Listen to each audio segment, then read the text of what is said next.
Good morning, everyone, and thank you for joining us for this Work-Based Learning in Rural Areas webinar. We still have a lot of people logging in, so we'll give them just about one more minute, and then we'll get started with the session. As you heard when you signed in, the webinar is being recorded today, and it will be available in the training archives. We don't have the exact location yet. It will be somewhere on the Montana Vocational Rehabilitation and Blind Services website, and I'll give you that URL or website address a little bit later in the presentation in your chat box. But on that site itself, we don't have the exact location yet. We're still figuring out some of those details. But again, the session is being recorded and will be archived.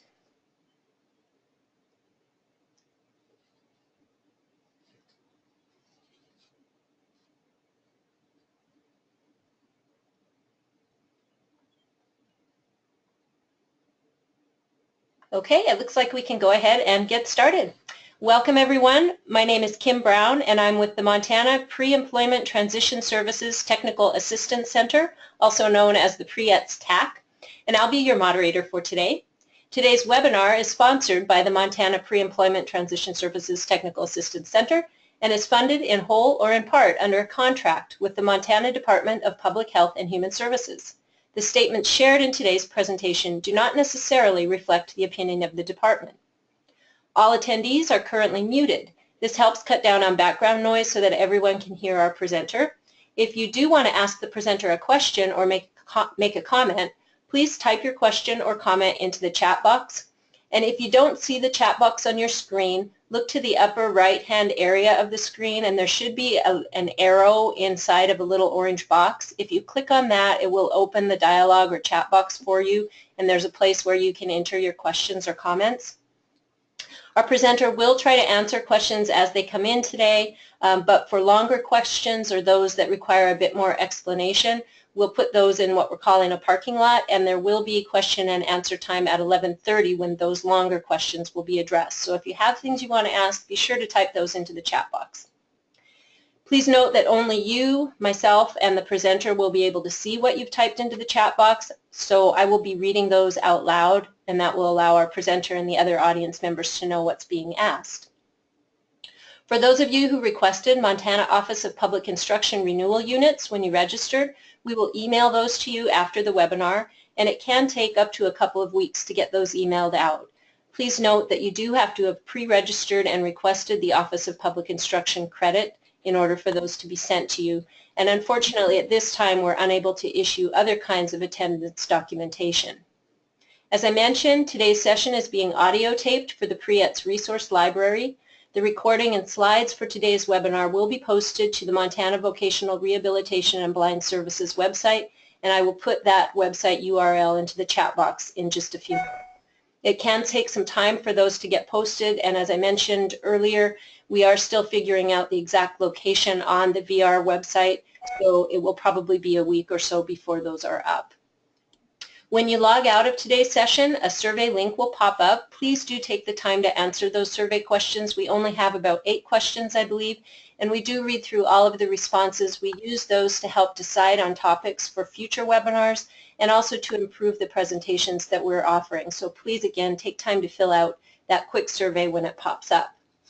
And with that, I would like to go ahead and introduce today's speaker. We are really lucky to have with us Roger Shelley. Roger is currently the project coordinator, or one of the project coordinators for the Montana PREETS TAC. He has extensive experience working in rural areas in Montana, Wyoming, Colorado, North and South Dakota, Texas, Maine, and Alaska, building capacity around developing self-employment as well as wage employment for youth and adults with disabilities. He has worked with people with traumatic brain injuries, intellectual disabilities, and people with dual diagnoses, mental health and developmental disabilities. Roger also has experience working with Montana workforce agencies. And over the past 22 years, Roger has provided technical assistance and training programs for organizations engaged in supplying supported employment, customized employment, and self-employment services to people with severe employment barriers and their support organizations. In his most recent project, Roger has worked as an employment coordinator for the Center for Human Development at the University of Alaska in Anchorage. Thank you, Roger. We're so lucky to have you with us today.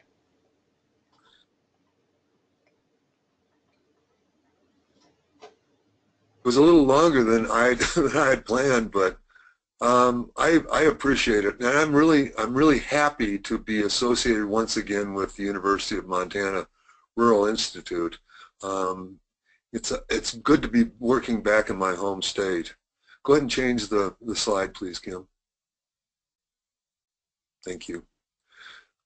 This is what I think of when I think of a rural spot. This picture was taken out of my back door when I lived outside of Roberts, Montana. Now I live in Roberts, Montana. It's a town of about 350 people. The school here is K through 12. We typically have about 13 to 15 senior graduates each year. We probably have about 4 to 5 people that are on IEPs there at this point. I realize that a lot of times we're thinking about how difficult it is to get people work experiences in rural areas, and we're going to talk a lot about that today, and we'll just see if we can't do better. We'll see if we can't see some solutions to what we would think of as maybe a barrier. Go ahead and change the slide, please, Clem. Okay, so question on this one, and I'd like you to sort of keep these to yourself, write them down until the end. What work do you see in the previous slide? And is there no work there? We might want to think again. So think about in rural areas, what kind of jobs are there? Here in Roberts, we have 2 churches, a couple of restaurants. Let's see what else.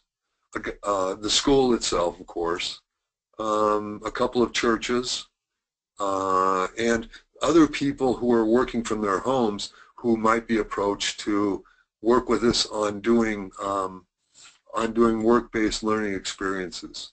So here in Roberts, a town of 350, we might have 20 different businesses that are available for people to do work-based learning experiences, including of course the ranches that surround this town. Okay, next slide, Kim. Okay, community membership and work look different in a small town. Many people from Roberts and many people in small towns commute to work. Now, in this case, in Roberts' case, people can commute 13 miles to Red Lodge, which is a larger town nearby. It actually is a rather seasonal type of work. Either it's ski area or it's summer tourism, going over the pass to Yellowstone. Or people will commute to Billings, which is about 50 miles away, to do medical work and other types of work. Kim, can we go back to the slideshow? Thank you.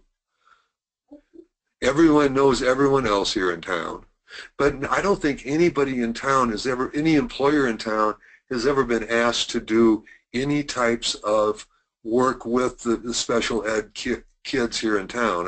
I don't think that we've tapped into that resource here.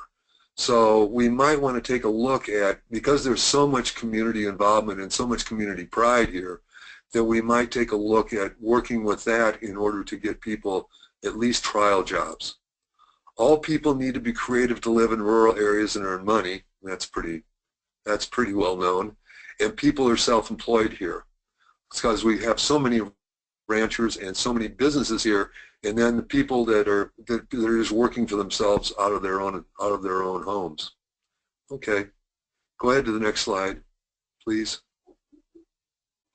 Okay, this is the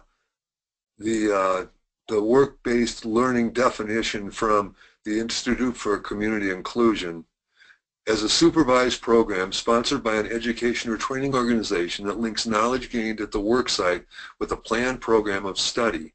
Experiences range in intensity, structure, and scope and include activities as diverse as site visits, job shadowing, paid and unpaid internships, structured on-the-job training, and the more formal work status as apprentice or employee.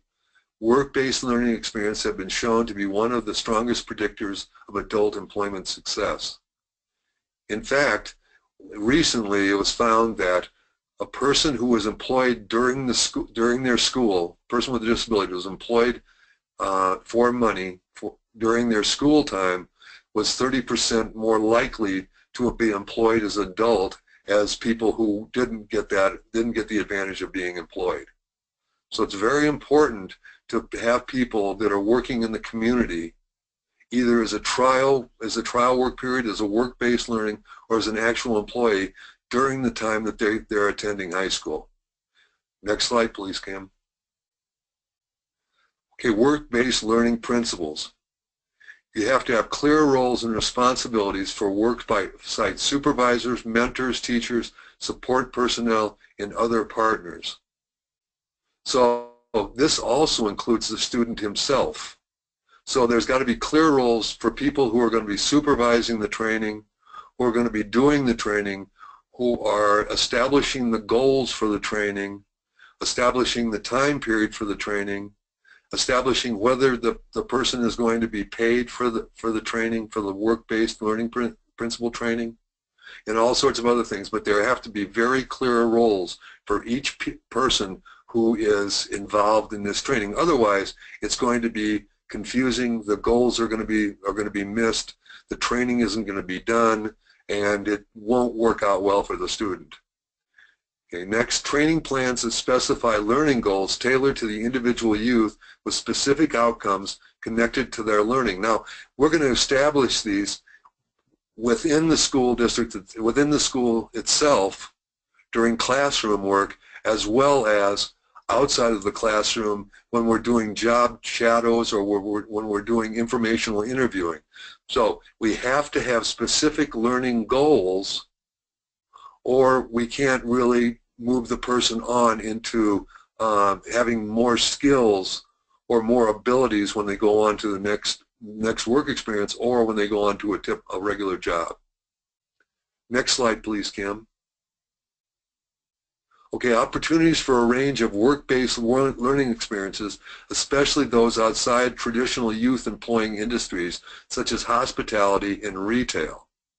So in smaller towns and rural places like we're in, the likelihood is we'll have hospitality with restaurants and maybe small motels, and we'll have retail in the way of well, we've got a small convenience store here, but typically we aren't going to have large clothing outfits. We're not going to have large hotels, small like chain restaurants, that kind of stuff. So we'll be looking for opportunities outside of those two different clusters, such as near me, within a block or so, there's a man who works from his home on computer-related technical assistance. We might be able to get someone who had a real interest in computers or in types of things that computers do. We could get him a work-based experience with this person in order to learn some things from that person concerning what our students' goals were. Okay? So we're looking for other types of jobs, other types of industries, rather than the two that are more market-based. Next one, assessments to identify skills, interests, and support needs at the workplace. So not only are we going to be working on the person's skills and abilities when we do employment-based learning, we're also going to be taking a look at what his skills are, what his interests are, but especially what kind of needs does he have to be supported in the workplace, what kind of accommodations perhaps, what kind of accommodating equipment, things like that. We're going to do all that while the person is at the work site. Now remember, we're not talking about 40 hours a week here. We might be talking about 1 hour to 5 hours per week, or maybe a little more when we're talking about employment-based learning. We're not talking about a lot of time, and we're not talking about that many weeks either. So we can do several of these if we wish, each one building on the prior one in order to establish more skills, more abilities, more soft skills in order for the person to get a job in the community. Next slide, please, Kim.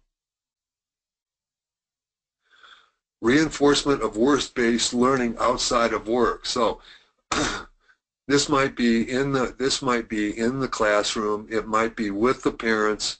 It could occur in many places outside of work, including the practice of soft skills, which are learned at work within the school or within the community.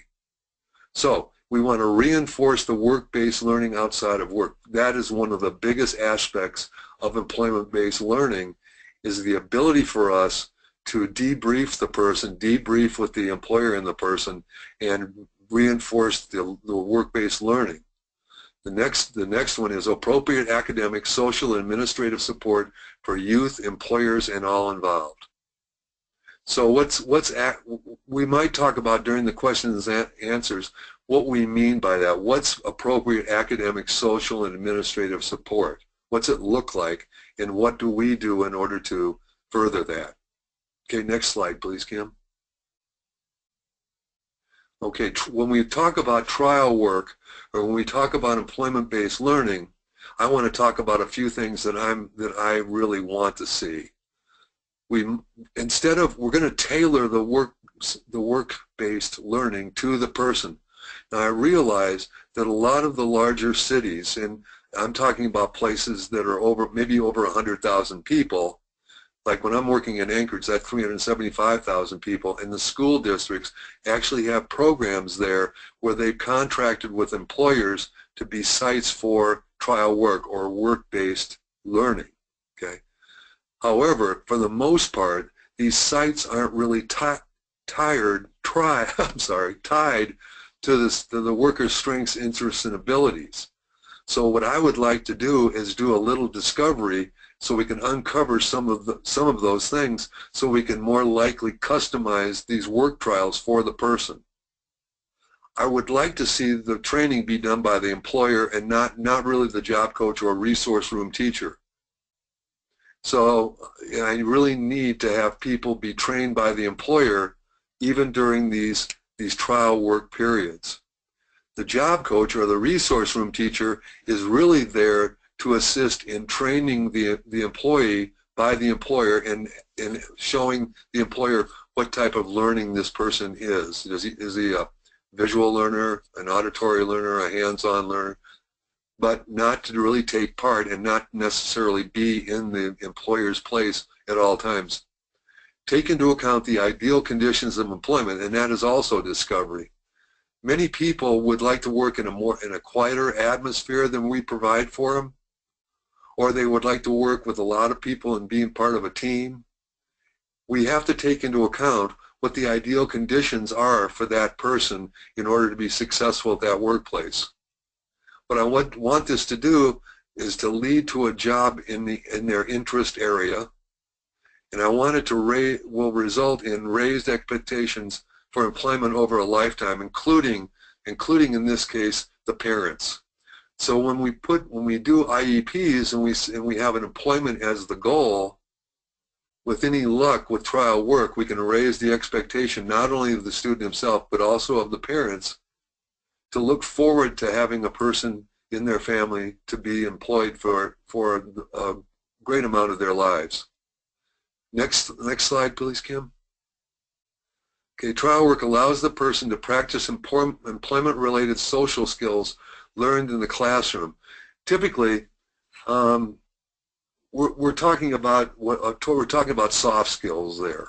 Okay, these can be learned in the classroom. In fact, there's an organization here in Montana called Montana Youth Transitions, and they provide soft skills training for teachers. It's a train the trainer type of program, and they're very popular here in Montana. So we can have people go through have a curriculum for soft skills in the school systems through Montana Youth Transitions. Okay, this trial work allows the person to test interests, strengths, and skill levels in a real-life employment situation. So you may have people who want to work with animals. A lot of times when a person wants to work with animals, the first place they go is to perhaps a vet clinic, where the basic level job is probably going to be cleaning cages. Now, the skill level for cleaning cages is pretty low, and the interest is actually in animals and not necessarily in cleaning cages. So we're going to, as we go on through trial work, we're going to allow the person to experience a lot of different types of situations for that one interest. It allows a community employer to see how a student can fit into his or her employment situation. So what happens is it allows a community employer who's probably although they've seen people with disabilities and they know they're in schools, it allows them to actually see a person with a disability who's motivated to work there in action, and allows them to be able to have conversations and relate to them personally, which many people don't really have a chance to, especially in smaller towns. Okay, next slide, please. Okay, unpaid work trials, typically around volunteerism. I try to stay away from volunteerism for work trials. Most important thing you should know about unpaid work trial work, is it rarely leads to paid work. A Job Watch survey showed that in only 13% of cases of people doing unpaid trial work was a paid position offered after the completion of an unpaid trial. So I'm advocating at this point that we use pre-employment transition services in order to pay minimum wage for people who are going through students who are going through work trials.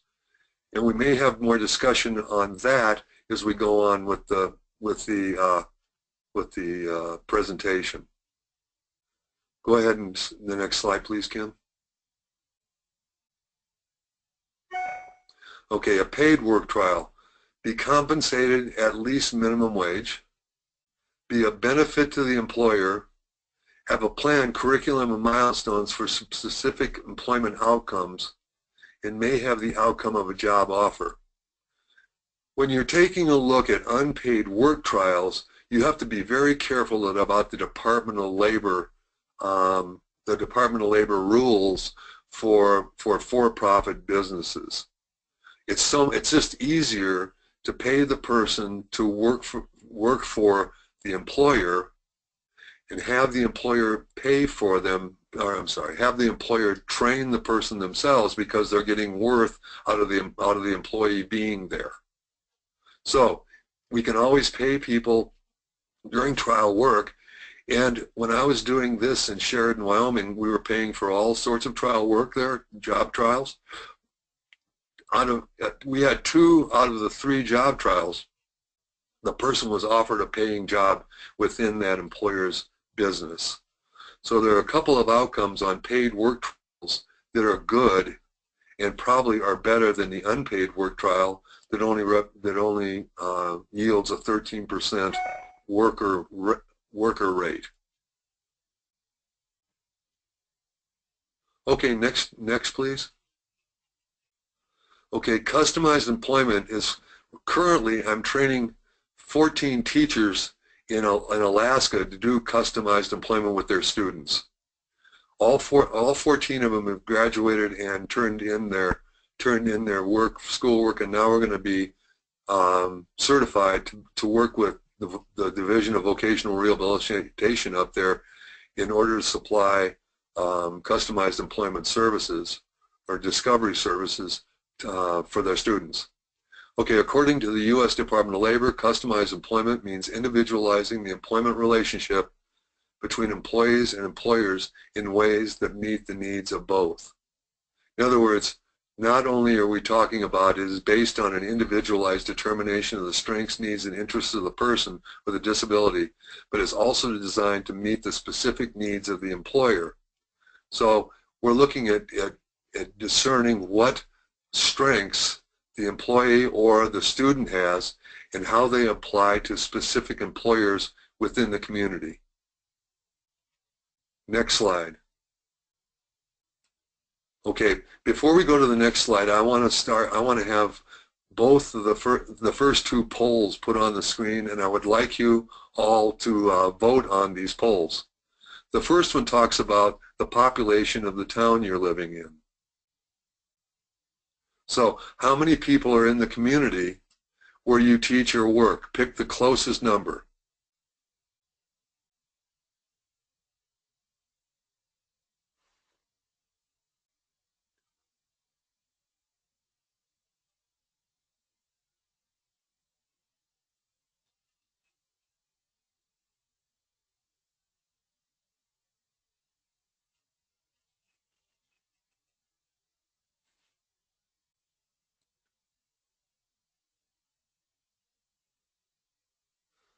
Okay, so it looks like, okay,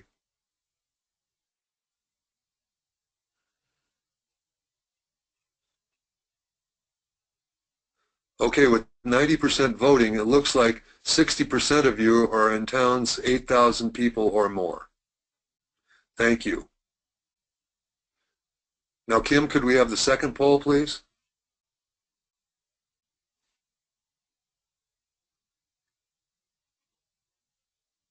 Okay, how many businesses do you think are in your city or your town?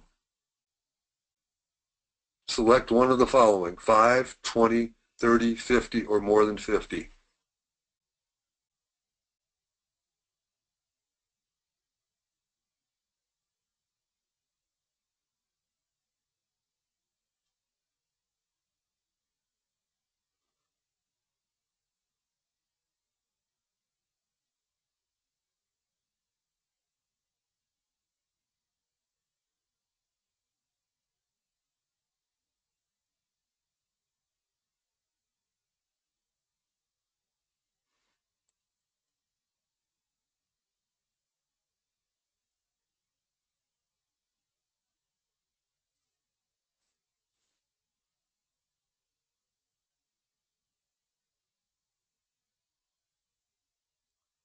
Okay, with 88% of you voting, it looks like 71% of you are in towns or cities that have more than 50 people, more than 50 businesses in them. Depending on how many students you have on IEPs, the ones with more of a volume are probably going to have an easier chance of getting people on board, employers on board to do this, to do paid work experiences with their students. Now, I like the 10% who have 50 or more, 50 jobs or 50 employers in them, because those 50 and 30, 6% have 30, 8% have 20, and 6% have 5 or 5. The likelihood is that all of you have a very good chance of getting people that you're working with, getting the students you work with, jobs within the community, at least doing informational interviewing and getting them work-based learning experiences within those communities. And having more than one, having 1, 2, or 3 work-based experiences for your students. Thank you. Okay, so discovery in the classroom, there's something called individual discovery. In Anchorage, the teachers were talking about perhaps journaling activities for the students, or if your students can't write, having collaging, taking pictures and doing collaging as communication for individual discovery. Now, what we're looking for here, remember, is individual interests, strengths, and abilities here. So we're looking for people who are doing things that highlight their interests, strengths, and abilities, individual discovery. Okay, developing a personal strengths list, developing personal presentation materials. Okay, next slide, please, Kim. Group discovery, you might be looking at job clubs, group job shadowing or informational interviewing, employer experience discussions, job center group experiences, or individual strengths mapping. We're going to talk about that in a couple of minutes here. But especially with the job center group experiences might be very interesting for especially the younger students. Like we're talking about 14 through our 13 through 16-year-olds, we might want to introduce them to the job center. By at least 15 through about 17, we need to make sure that they're involved with the job center in our towns or the nearest job center. If we go out and see employers with group job shadowing and informational interviewing, we need to be able to debrief about those as employer experience discussions. So there might be any number of discovery in the classroom, discovery activities that we could actually do as a group in the classroom. Or individual discovery, we may have people doing informational searches for some businesses within the area, within a 50-mile radius, where they might be interested in being involved in that business and learning more about the business, sort of a job shadow, but from a distance. Okay, Kim, the next slide, please. Okay, now we're going to be promoting self-discovery. I'm going to show you use a mapping process to begin getting information from the job seeker. Okay, so we're going to have some examples of that mapping process coming up next. Using any prior community-based work experience, paid, non-paid, volunteer, or home or chores. So anything that looks like a resume, we're going to start taking a look at that. So we may list those, or they may be part of the mapping process. Develop possible paid work strengths and skills. So if we have people that are doing chores at home, those might work into possible paid work experiences. A couple of years ago, I had a person on the High Line, a school person, who they didn't know if he had any skills, but one of the things he was able to do was to grow a great garden behind his parents' home. So in the way that I saw him taking care of his garden and the interest he had in the garden and the feedback that he was getting from his family, that was probably something that we could have gotten him. We could probably get him a paid work experience just because of the skills and the interest he had in that. He also had great interest in computers, so we might have had the opportunity to also get him a work-based learning experience at either a local computer store or with somebody who was doing self-employment, working from their home with computers. And then identify areas of further exploration. So when we're looking at self-discovery, we might be saying, okay, you're saying that you're really interested in working with animals. What is the widest possible number of ways that you can work with animals in or around this town, where we are currently? Okay, it could be, we're going to talk about this later, but it could be, going to vet clinics. It could be going to pet retail stores. It could be going to other pet supply stores or agricultural supply stores. It could be going to the local groomers to see if they would give us a chance to have work-based learning. From there, it would be up to you and your student to go on from there and see if there were other opportunities in the town or in the city that you're from. Next slide, please.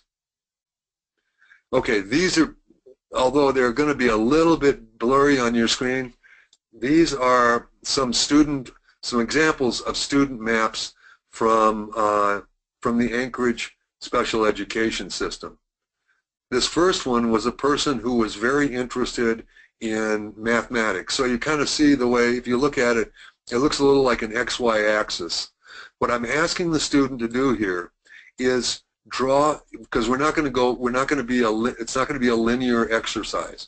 I need you to go ahead and graphically show me what your abilities are, what your attributes are, what your skills are, and make it so that we can interpret this for you and prioritize your skills, abilities, and attributes, and then be able to talk about those with the employer himself. So in this case, the skill he had his skills as mathematics, and he's got a list of the different types of mathematics. He's got algebra, calculus, and a couple other ones there. So that's one of his skills. He's got science, and that's physics. He's got a skill in physics. organization, academic honors. Then on the other side, other than the mathematics side, he's got art, writing, looks like tricks, he's athletic, and he's psychology. So it's interesting because under attributes, he's got basically all of the blue things, which are the dark. For you, it'll be the dark part on that map. But his attributes are punctual, intelligent, extremely motivated, extremely aware, and artistic. Okay, so those are his attributes. And then on his interests, down at the bottom, it says, I wouldn't mind helping or assisting with other people in any of the skills above. I do mathematics for fun. I have a large list of goals, skills I am really want to achieve. So he's able to put together goals and the skills that go with them. He's able to list his attributes and his skills graphically on this map. It told me a lot about him because he didn't talk to people. I needed him to do it graphically because he wouldn't talk to anybody anyway, although he did talk to me. But I asked him to do something nobody else had asked him to do, so it made him relate to me a little better than if I'd asked him to list stuff. Okay? Okay, if there are any questions, just write those down or have them ready. Okay, next slide, please. Okay, this was another one. Basically, the first one was a mathematical type of graphing.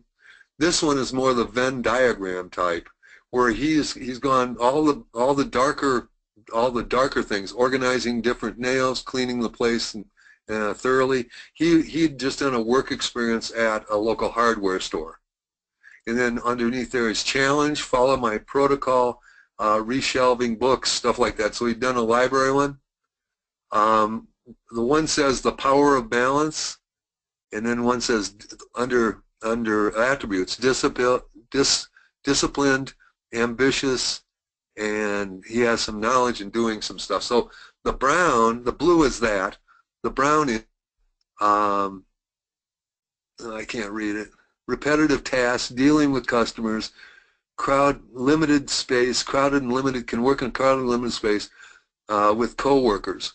And then along the upper left, there's a list of other things that he can do. So somewhere where the two meet, the organization the organization is the blue circle, and the brown circle is basically his attributes and his customer service skills. In the middle is between his skills and his customer service attributes or skills. What's in the middle are the likely places that he might be, or the circumstances under which he will be more likely to be successful than other places. Now, once again with this, he color-coded this stuff too. But when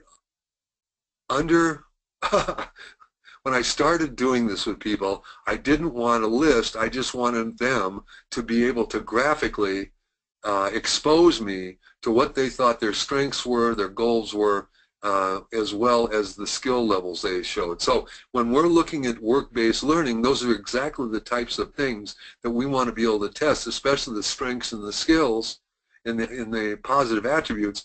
We want to make the most out of those that we can when we're customizing an employment position for a person, and we want to match those to what the employer really wants. And if we don't have them, then we aren't going to be able to promote them, and the person isn't going to be able to promote them to the employer. This is the easiest way that I found to actually get that information from someone and be able to get it in a form that we can use in order to prioritize the strengths, the skills, and the interests and abilities of the person. I haven't found any other way of doing this that really matches the efficiency of doing it in this particular way. Next slide, Kim. Okay, this is a guy that basically wanted to be a writer. If you've seen this before, this is called a mind map. So you have the big idea in the middle. In this case, it's sketching, writing, science, making or being a caretaker, coffee making, all of the things that he thinks are his skills are in the middle, and on the outside are the things that contribute to those skills. So you'll see babysitting, all this different cleaning stuff, jewelry, but then it's like one of the things is he is creative. So underneath there is problem solving, writer, open-minded. So in order for him to be creative, his abilities, his talents are the ability to be a problem solver, writer, or be open-minded in order for him to be creative, which leads to the thing in the middle. He's got technician over here at the lower right, and that's and all the other stuff that's available for him to do that. There's services at the top right, and he's got coffee maker, all sorts of different things where he performs services for people. And then social down at the bottom, and I can't see what that is, but the four big contributors to that middle idea for him is different types of talents and skills. They're all contributed to by the things that are around him. So it's another way of getting good information from a person and then be able to interpret that with the person, because I went over each one of these maps with the people who did them for me. So the ability for you to be able to ask questions of the person that are pertinent to establishing goals for that person, or perhaps even employers in the area where the person might be able to do a successful work-based learning, and what the person needs in the way of classroom types of activities in order to be able to make more or promote the different types of attributes and skills the person has in order to go to work for somebody, even on a work-based learning experience. This is the kind of things that I'm going to be doing rather than regular assessments. These are the types of things that I will do in order to get the information that I need, in order to put the person's work talents into a productive use. Okay, Kim, next one, please. Okay, employment development. Discovery drives job development.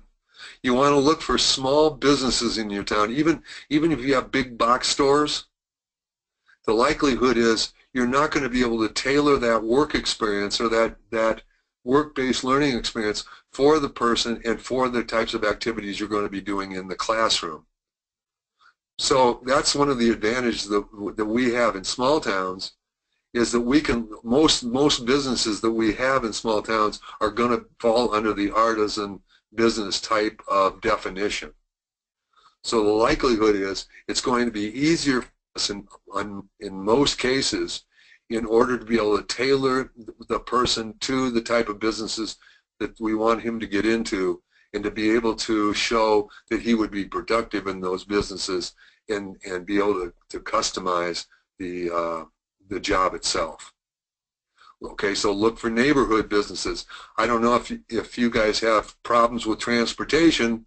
Most of the places in Roberts that I'm talking about are within walking distance from the school. And I am going to put myself out on a limb and say most of these work experiences would be during school time. So all these businesses that are in Roberts, the person can walk to from the school itself. What I'm looking for when I'm talking about neighborhood businesses would be any business within a mile radius of where the students are. So in that case, transportation isn't always a difficulty to get the person back and forth to their work-based location. And then look for self-employment opportunities. In most small towns, most rural communities, we have pretty good opportunities for self-employment. Now, I understand that this would take a bit of work in the classroom and actually a self-employment curriculum, and right now I'm developing one. I'm developing one for schools. But if I've got a lot of people who are commuting back and forth, work-age people commuting back and forth to Red Lodge or Billings in order to be able to work, then there are going to be self-employment opportunities within the cities themselves. Look at working with older residents. Look at doing work to support the local businesses, not being an employee, but being a self-employed person who would do a logistical work or support for the local businesses. That might be any number of things. That might be being able to do shelves, or it could be anything. But if the person themselves would rather be self-employed, it would be just as easy to work self-employment with the normal businesses in town as it would be to have that person employed by that business themselves. It's up to you. It's up to what the person feels like they want to do. Okay, next slide, please. Okay, here are some examples of work trials and trial opportunities. This is David in Malta. He had two going at once. He was working at the local Dairy Queen doing cleanup for like an hour in the mornings. Okay, he had a trial work job there, and he also had a self-employment business within the school itself. He was selling. He was a vending business at that point. At that point, in the early 2000s, vending was still sort of a goal for people with disabilities who wanted to be in self-employment. A lot of people were vending something or other. Anyway, David was doing this in the high school in Malta, and he was selling papers and pencils, and we'd already asked him where else he might want to take that business within Malta. Okay, because they're small enough town where people might want to be in self-employment rather than trying to get a job. Okay, Randon in Stevensville. This is a guy who was in a car accident in high school. The local, well, they were metal workers. They were blacksmiths. They made hardware and door hardware and cabinet hardware for people, and most of them did custom. They all did custom work, and they'd known Randon before because of his mother working there. And because of that, and because Randon had shown an interest in welding, they decided they were going to give him a work-based learning. They were going to give him a work-based opportunity. Okay, and so we went about using Randon in order to, and what we were going. I'm sorry. We took a look at how we could do accommodations to the work site itself. And so the people there, we paid them to lower their welding tables, to do some other work to lower a vise, and to take a look at, rather than with TIG welders, usually you use your feet to run them, you use a foot pedal.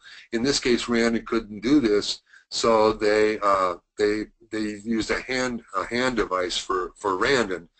The accommodations were universal in nature because people who were used to standing on their feet all day and doing their work could now sit down at different work tables and do their work while they were sitting down.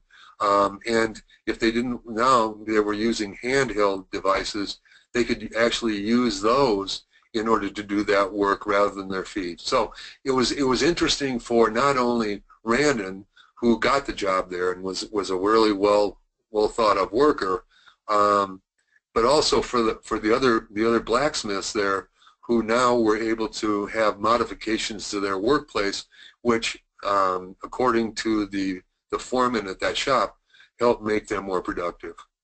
So a lot of times when you're taking a look at what the employer does, what the advantages are to the employer for work-based experiences, it's all about universal accommodations, universal equipment that help make everybody more productive at that work site. Okay, Kyle and Marshall, he was this is Marshall, Texas. It's a town about the size of, maybe a little bigger than Joliet, quite a bit smaller than like a Bozeman, or even small. It's about Livingston size, actually. Okay. So Kyle, he wasn't going to be productive in any usual type of job, and I was working on a self-employment project in Texas, And with the help of his father, Kyle decided that he was going to go into he was going to make cabinets, he was going to make mirrors with hooks on them, key hooks, this stuff like that, in order to spruce up people's homes. So he and his father started making these. This was a work opportunity, self-employment work opportunity, which was being funded by this project. Okay? But there's no reason why it couldn't be funded by the funding that's done with PREET's money to the schools. There's no reason why the person couldn't be paid for an hourly and sell his goods. Anyway, as it turns out, Kyle's mom was the manager of a local, almost like Lowe's, but a local garden and hardware store. And she took Kyle's products into the store and actually sold them from that store. So not only did we have support on manufacturing the products in the family, but we also had marketing support with the mother taking those goods into that store and selling them for him. He would probably have never made near as much money if he'd gone to work for somebody.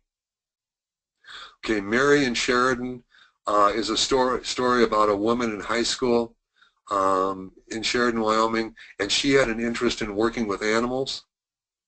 And so we set up 3 work trials for her. The first one was in a veterinary office. She did not want to be just cleaning cages. She wanted more contact with the animals than the basic job at a veterinary afforded her. The next place we went was a local pet store that was locally owned. She was good. She loved being around the animals. She loved taking care of the animals there. She liked the customers. The only problem we had there was that she needed to be able to work the cash register, that since it was a family-owned business, that they needed to be able to do everything within that business. And it just seemed like that was going to take too long in order to get her into a more productive job. So the last place she went was a local dog groomer, and there was a place where there were 3 dog groomers in one location. All of them had a pretty good clientele. All of them did not like to wash the dogs coming in.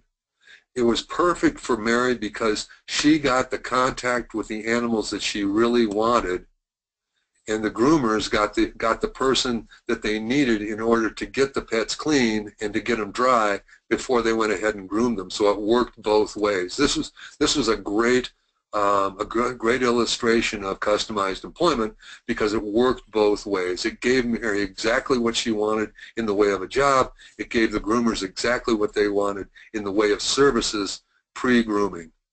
So that fulfilled a lot of goals. And in this case, we didn't have her in school. In school, she was in a regular track, some special ed classes. I can see where we could have supported her from the school system. We could have worked with her in customer service or any number of things. She was pretty good with soft skills, but she could have used some soft skills training too. So we could have worked that in very well with her. Now, Barry and Sheridan was a guy who was paid. We had 3 work experiences with him too. He ended up with a paid work experience at a local business that basically did all their business on the telephone. They were a sunglass company. They put ads in national sports magazines, and people would call in and order the sunglasses that they wanted. We'd kind of taken a look at him for being a person who could get information and write it down. So the kinds of places he went were those kind of places. The last place he went was the sunglass place. He'd been on a paid work experience there. He'd proven that he was very good at it, at what they needed him to do, which was to answer the phone, take down the information on the sunglasses that the people wanted to order, and be able to get the credit card number and bill them and put the put the shipping label on the box and send it to shipping and receiving. So he was in a situation, he and Mary and Kyle and Randon and David were all in the situation where work-based experiences allowed them to have a job in the things that with the things that they did best. Jim and Joliet's another story, however. He was on an IEP. He wanted to be in agriculture. He liked animals too. The deal was that he already had a pair of mating cattle, so he didn't want to stay in school because he couldn't get the kind of support he needed and the kind of information and the kind of courses he needed in school in order to further his employment goals, which was basically self-employment in agriculture. So what we were doing was we were trying to get the school system there to take a look at supporting him in math and in science. One would be using agricultural management software as part of his math, curriculum, and some of the animal husbandry types of activities as part of his science. So in a way, sometimes we're going to have to take a look at what the person is getting as a student in school and modify that in order to enhance his chances of being successful, especially in self-employment. Okay, next slide, please. Okay, before we get here, I just want to talk a little bit, and this was actually part of the Change the Equation. The first resource you have there is Change the Equation. So it was talking about what the benefits are of work-based learning for both the students and for the employers. So I want to run through these. It's one of the first things on Change the Equation, so you'll be able to find it when you go there. But the benefits for students become more interested in STEM careers. Students connect what they are learning in the classroom to the education and skills required for success in today's workplace. Students explore and learn about various fields and careers so they can make more informed decisions about their goals in life and the education they need to reach those goals. 4, students become more motivated to do well in school and pursue secondary education because of these work experiences. Students gain an understanding of workplace norms, including the soft skills that can influence career decisions.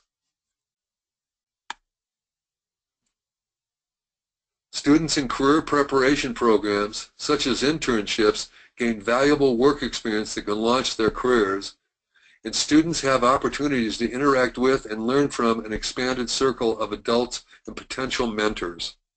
So those are the different benefits to the students of work-based learning experiences. Now the benefits for the employers are: 1, employers have opportunities to nurture student interests in jobs and careers with their company and in their industry. They would never have a chance of doing that if we didn't offer them the chance to work with students. Employers help future workers understand the education and skills they need to secure jobs and be successful employees. Plus, we're going to be working with them in the school itself, in the soft skills or other types of relationship skills that they're going to need to get along at the work site. Employers advance their reputation in their communities as supporters of education, community leaders, and providers of good jobs. So it's not like we're not going to talk about how great the employers are with taking students into their place of employment and training them on some of the skills that they need in order to work in that particular employment venue. Employers form stronger partnerships with local schools and help ensure that the curriculum is supporting the development of essential skills. Employers provide their employees with valuable opportunities to serve as ambassadors for the company and to hone their public speaking, communication, and leadership skills. Employers improve employee retention by boosting employees' job satisfaction and sense of purpose. and employers have the opportunity to audition future potential applicants. The one thing they didn't say here was because of the diversity of the business with people working in there, there's a likelihood that other people with disabilities or people that support people with disabilities will be more likely to come in there and do business than they would have otherwise. So there are lots and lots of different benefits for the employers, and I think it's really important for us who are trying to develop work-based learning experience for people to be able to talk to employers that way. If these are good enough, then you can use your own networks of people you know in business in town in order to get them to give us a chance, give the students a chance in their workplaces. Okay, other than that, you've got the resources, and I think we're just going to go directly to questions. I'm sorry, let's go to the last poll first before the questions. So there's one more poll I would like you.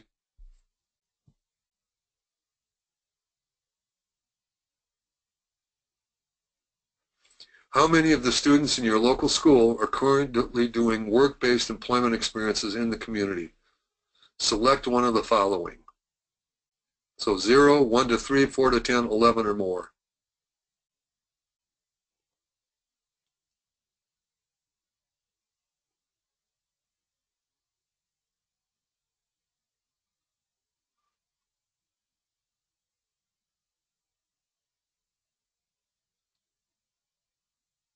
Okay.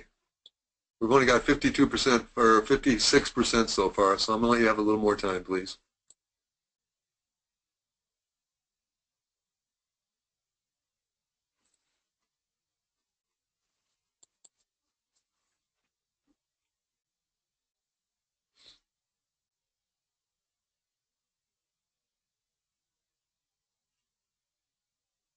Anybody else?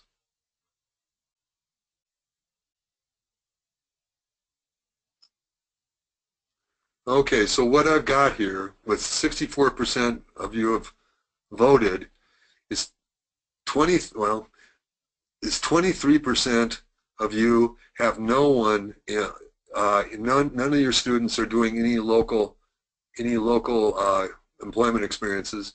29% you have 1 to 3, 20% have 4 to 10, and 29% have 11 or more.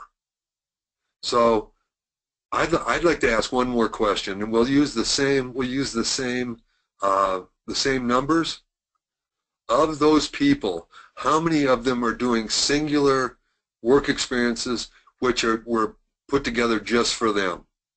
So how many people of the 11 or more, how many people there are on individual work experiences that were developed for them individually? So go ahead and answer that, please.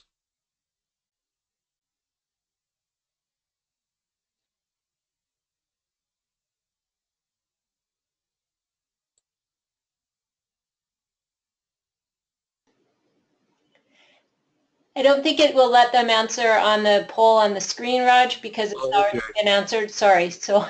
Okay. No, thank you. All right. I overstepped my bounds. Let me try real quickly. Let me see if it will let me relaunch it and if that will wipe out the answers. So just a sec. Okay.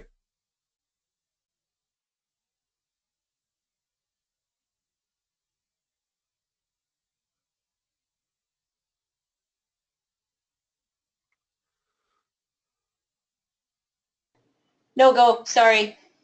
Okay, that's all right. Okay, well then I would like, within the next few minutes, I'd like to go directly to any questions that have been offered up or any questions that you'd like to ask now. So Kim, do we have any questions? We do not. We do have one answer to the question you just posed, number 2. So two of the students. And then there was just a comment about the polls that for the one asking how many students were doing work-based learning, we didn't include the option, I don't know. So there may have been a number of people who weren't sure how many students. And then also just a comment about the polls that even though some people may live in larger communities and so might have marked the higher number of people in the community, they may be serving very small schools or schools that have small populations. So just a few comments about the polls. And now we do have a question in How do you navigate the wage and labor laws? And I'll let you know too, Roger, that I received an email from Mark Mankey at Vocational Rehabilitation, and he is available on the phone line. If there are any questions that you want to throw his direction, he will email me the answer to share with the group as well. So first question, how do you navigate wage and labor? Okay. What was that question again? How do you navigate the wage and labor laws? Okay. Most of the Department of Labor laws are around paying people for work in a for-profit business. Most of those, all of those are, as far as I'm concerned, all of those labor laws are now taken care of because the person is making at least minimum wage when they're in for those few hours.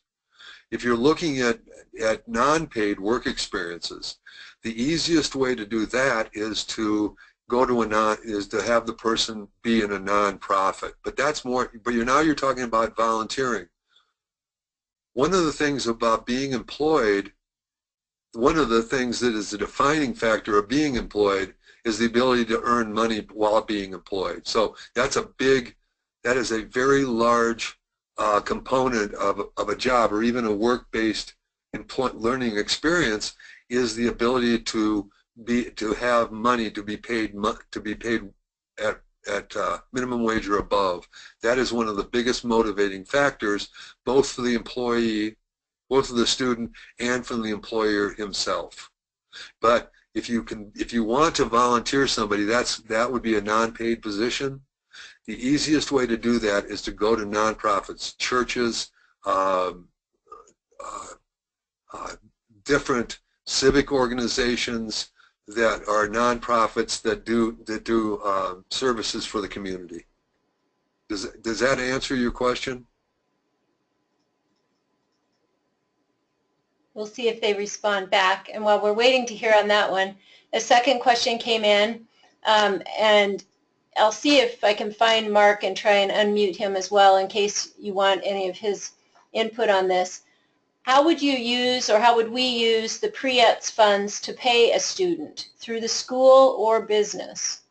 That is I want to put that over to Mark. That's a Mark question. Okay. So I'm going to see if I can, yeah, I'm not seeing him on, I can't unmute your line, Mark, unfortunately. So I'll repeat the question, and if you're able to email me an answer, that would be awesome. Otherwise, we'll just have to say we'll get back to you. But the question was, how would we use the PREETS funds to pay a student, through the school or through the business? The next question that's come in while we're waiting on that one, for interrelated classes, students who need services such as Roger has been talking about, and students who are college bound and do not need these services, how can the resource teacher serve both? Well, that's a really good question too. Okay, so we have people going on to post-secondary work, and are we talking about higher education, or are we talking about one of the local technical schools?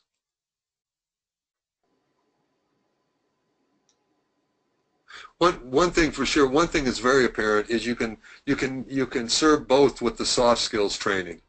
That would prepare people not only to go to work, but also to go to school and then on to employment after that. So PREETS soft skills would be able to serve both sets of people. Now, if the person going on to post-secondary, if they had an idea about what kind of work they would like to be doing, or they've got the strengths and skills for, then the probability is I'm going to put those people into work-based learning also, because there they have the ability to test out and feel what it feels like to actually be working within those types of fields. So it might be a good thing to be able to define the different types of work that a person is going to do, that they want to do following post-secondary. So you might, but soft skills would work for both, and some kind of career or employment test or work-based experience would work for both. Okay. Next question, Roger. When do you think your self-employment curriculum will be available? I'm thinking it's going to be available by this fall, by the time you go back to school. Okay. And this next is a comment from Teresa Baldry, who is a project coordinator with the PREETS Technical Assistance Center as well, excuse me. And this is in relation to the paying students. She says, what we have discussed so far is that a school can enroll a student on the district's payroll as an employee of a local CRP, Community Resource Program, or even a 14C. The important piece is that the workers' compensation is also covered by the employer of the youth in the PREET service. And again, I'm not able to find Mark on the line, so he may have more options when we're able to hear from him. But that's a question that, for those of you who are in Montana, you may need to pose to your local vocational rehabilitation counselor or supervisor, or your PREET's Technical Assistance Center geographic lead person. And if you're not sure who that person is, on the VRBS website, there is a geographic lead map that will show you who the lead for your area is, and also will give you their contact information. Did you have anything to add to that piece, Roger? No, I really don't. I'm not sure about the workman's comp, but I'm thinking that she's probably right. But the thing is, we're taking a look at we know that people with disabilities work more safely than others, and there's a possibility of the person being supervised by the resource teacher, and that would cover workman's comp too if there was a school person there. So I'd like to hear from Mark, though, so we get a little bit more definitive information on this one. Okay. And next, this is a comment that came in from Anna Gibbs. In Billings, we can pay the wages through Lyft or through a temp agency. Okay. That's perfect. Thank you, Anna.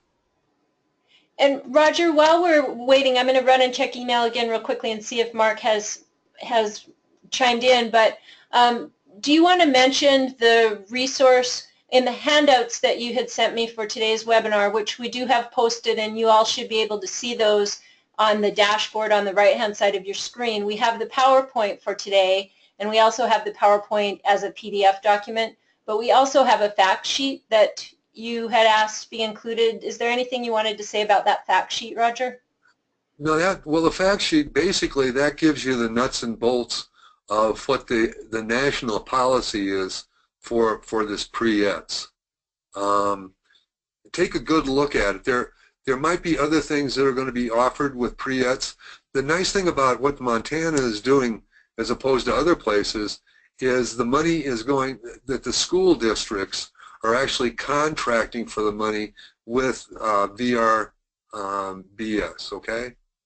So, the school districts themselves are organizing this for their students, and I think that is actually where the power has to be on the local level, and I think Montana has done an admirable job of taking care of that, of taking a look at how it would the money would best be used. So when you're looking at the fact sheet, you're actually looking at a more national outlook for this particular service going to the students. It all came from the fact that everybody knows that we should start working earlier with transition, and we know that if a student gets a job during the school time, then the likelihood is they're going to stay employed. I like seeing students employed in the town in which they are currently taking their classes, simply because we have a push to keep people in the towns now, in Roberts. We have a push to have people go out and get jobs or get education and come back to Roberts and work in our town. We have a terrible attrition of students who go to school in Roberts and then take off and go someplace else, mostly Billings or Missoula. And this would be a way that we could actually keep people in our small towns in order to contribute to us. So that's the thing. The other handout is a national perspective, though. Kim, you back? Yes, I am. Thanks, Roger. And had another comment from Anna, just in addition, saying that the school can also choose to pay the students' wages through their own payment system. And then Mark did respond, and he said the first option, so again, this is how schools can pay students using the PREETS dollars. The first option, according to Mark, would be the employer pays the student directly.